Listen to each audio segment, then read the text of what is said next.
যৌন হেনস্থা ইস্যুতে বর্তমানে বেশ উত্তপ্ত ভারতের সিনে ইন্ডাস্ট্রিগুলো। একের পর এক অভিনেত্রী তুলছেন বিস্ফোরক অভিযোগ। এরই মধ্যে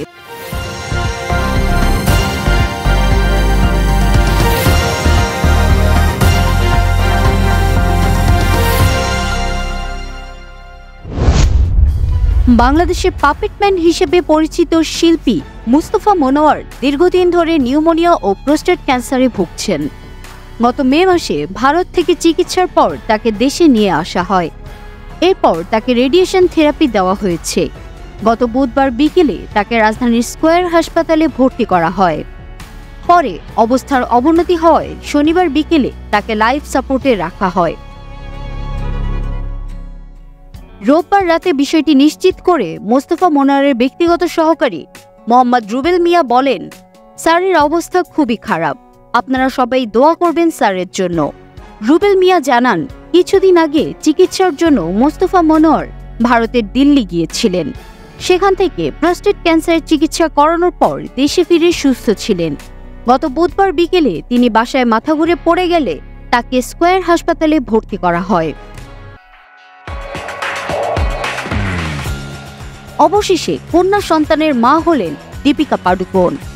এ মাসেই তার কোল জুড়ে নতুন অতিথির আসার কথা ছিল। তবে শরীর ভালো না লাগায় 7 সেপ্টেম্বর তিনি পরিবার সহ হাসপাতালে যান। এরপর 8 সেপ্টেম্বর সেখানে তিনি কন্যা সন্তানের জন্ম দিয়েছেন। 2018 সালে 14 ও 15 নভেম্বর ইটালির লেক কোমোতে বিয়ে করেন এই তারকা যুগল। কোঙ্কনি ও সিন্ধ্রি দুই মতেই বিয়ে করেন দীপিকা রণবীর। এরপর ক্যারিয়ারে মন দেন দুই তারকা। বিয়ের এতদিন পর মা হলেন দীপিকা। গত 7 সেপ্টেম্বর বিকেলে মুম্বাইয়ের HN রিয়ালেন্স হাসপাতালের সামনে পরিবার সহ দেখা যায় দীপিকাকে, যার ভিডিও সামাজিক যোগাযোগ মাধ্যমেও ছড়িয়ে পড়েছে। ভিডিওটি শেয়ার করে অনেক ভক্তই দীপিকাকে শুভকামনা জানিয়েছেন। চিকিৎসকের তথ্য অনুযায়ী এ মাসের শেষের দিকে দীপিকার মা হওয়ার কথা ছিল, কিন্তু তার আগেই হাসপাতালে অভিনেত্রীকে দেখে ভক্তদের মনে আনন্দ বিরাজ করছে। এদিকে প্রথম সন্তানের বাবা মা হওয়া দীপিকা পাডুকোন ও রণবীর সিং ইতিমধ্যেই তাদের সন্তানের জন্য সব ধরনের প্রস্তুতি সম্পন্ন করেছেন, নিয়েছেন নতুন বাড়িও।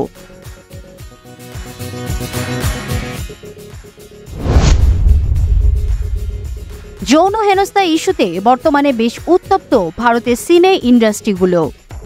একের পর এক অভিনেত্রী তুলছেন বিস্ফোরক অভিযোগ। এরই মধ্যে ভারতের প্রবীণ অভিনেতা আলোক নাথকে নিয়ে এক ব্যতিক্রমী মন্তব্য করলেন তার দীর্ঘদিনের সহকর্মী অভিনেত্রী হিমানি শিবপুরী। পর্দায় যাকে দেখে সততা ও ভালো লাগার আবেশ তৈরি হয় দর্শকের মাঝে, সেই আলোক নাথ বাস্তব জীবনে একেবারেই আলাদা, বিশেষ করে রাতে। এমনটাই দাবি করলেন অলোক নাথের সাথে একাধিক সিনেমায় কাজ করা হিমানি শিবপুরী। বলিউডের একাধিক সিনেমায় বাবার চরিত্রে অভিনয় করেছেন আলোক নাথ।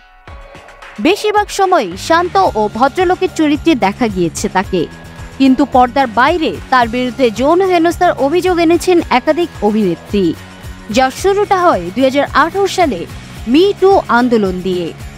এরপরে আলোক নাথের পজিটিভ ইমেজে বেশ দাগ লাগতে শুরু করে। বর্তমানে সিনেমার পর্দায় খুব একটা দেখা যায় না এই অভিনেতাকে।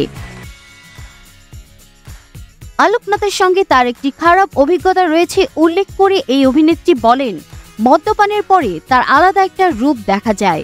আমি একবারই সেই রূপ দেখেছিলাম। আমরা সকলে একটি অ্যাওয়ার্ডের অনুষ্ঠানে যাচ্ছিলাম।